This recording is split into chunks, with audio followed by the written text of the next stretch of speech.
ये बात भोपाल शहर की है, जहाँ पर एक हॉस्टल था जिसमें कई बच्चे रहा करते थे। ये हॉस्टल सीनियर बच्चों का हॉस्टल था और शहर से दूर जंगल के पास शोर रहित जगह पर स्थित था। किंतु अचानक एक दिन उसी हॉस्टल में रहने वाला राजू नाम का लड़का गायब हो गया। राजू के दो दोस्त थे।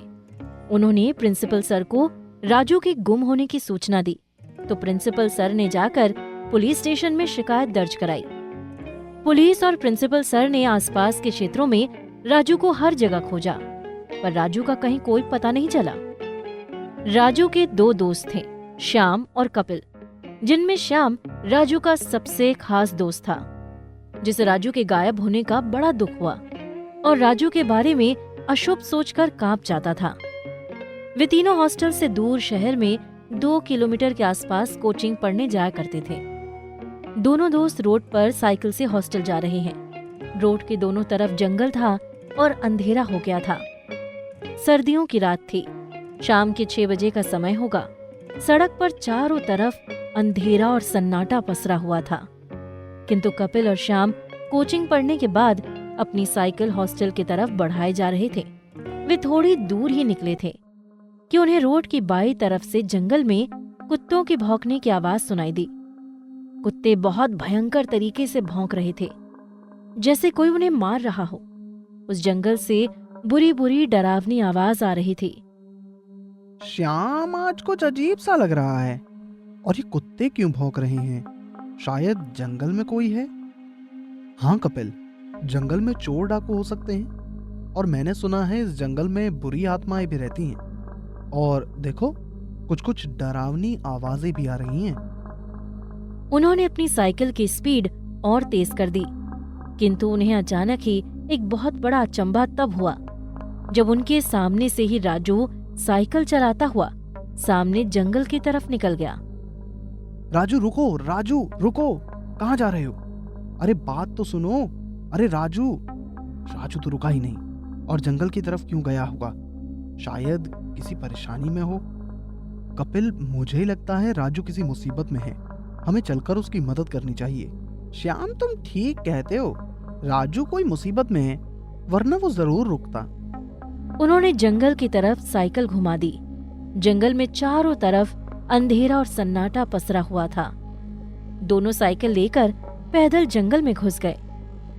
उनके पैरों की आवाज से सूखी पत्तियां चरार मरर की आवाज कर भयावह माहौल बना रही थी।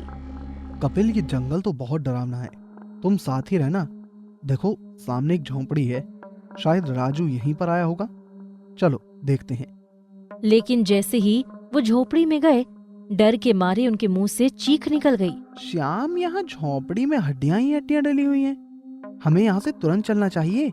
यहाँ कुछ ठीक नहीं लग रहा। वे दोनों घबरा कर भागे। तभी कपिल एक पत्थर से टकराकर नीचे जमीन पर गिर गया और जैसे ही उठा, उसके सामने जो देखा, उसकी आंखें फटी रह गईं। राजू का पूरा शरीर जमीन में गड़ा हुआ था। उसका केवल सिर ही दिखाई दे रहा था। सिर में से आंखें बाहर लटक रही थीं। पूरे बाल खून में सने हुए थे। ये सब देख कपिल की बोलती ही बंद हो गई। पूरी ताकत लगाकर कपिल चिल्लाया, श्याम, जल्दी लौट के आओ। देखो यहाँ पर क्या है। कपिल, क्या हुआ? चिल्ला क्यों रहे हो? श्याम लौट के आया और राजू को देखता ही रह गया। थोड़ी ही देर में हवाएं तेज होने लगी और आसपास कई आत्माएं आसमान में प्रकट हो गईं और चारों तरफ डरावना माहौल बनाकर शोर करने लगी। कपिल, एक साथ इतनी आत्माएं मैंने पहले कभी नहीं देखा ऐसा। अब तो हमारी मौत निश्चित है। करने लगी। तभी आत्माएं भयंकर आवाज कर रही थीं। दोनों को लगा अब जिंदा नहीं बचेंगे और आत्माएं कपिल की तरफ बढ़ीं। हे भगवान, हमारी रक्षा करो, हमें बचाओ। तभी एक भयंकर तेज पुंज छूटा और सीधा आत्माओं पर लगा। यह तेज प्रकाश कपिल के पहने हुए ओम के लॉकेट से आ रहा था। अब आत्माएं एक भयंकर आग के साथ जल रही थीं। कपिल जल्दी भागो यहाँ से। दोनों अपनी साइकिल उठाकर हॉस्टल की तरफ पूरी ताकत से चलाना शुरू कर दिए और हॉस्टल पहुंचकर चैन की सांस ली। उन्हें डरा और घबराया हुआ देख प्रिंसिपल बोले, कपिल, क्या हुआ? तुम लोग इतने डरे हुए क्यों हो और इतना हाफ क्यों रहे हो? सर, हमने राजू को जंगल की तरफ जाते देखा और जब हम जंगल गए तो राजू जमीन में गड़ा था और हमें आत्माओं ने घेर लिया। हाँ, बड़ी मुश्किल से जान बचाकर आए हैं। बच्चों, तुम्हें कोई भ्रम हुआ है। चलो जाओ अपने कमरे में। कल पुलिस को इसकी सूचना दूंगा और जंगल में खोजबीन करवाऊंगा। अगर राजू सही सलामत है तो मिल जाएगा। उस रात को उन्हें नींद नहीं आई और राजू तथा जंगल की आत्माओं के बारे में सोचते रहे। दूसरे दिन सुबह उनका दोस्त पास के ही गांव से मिल गया और वो दोनों खुश हुए। खैर, जो कुछ भी हुआ, लेकिन आज उनका दोस्त राजू मिल गया था।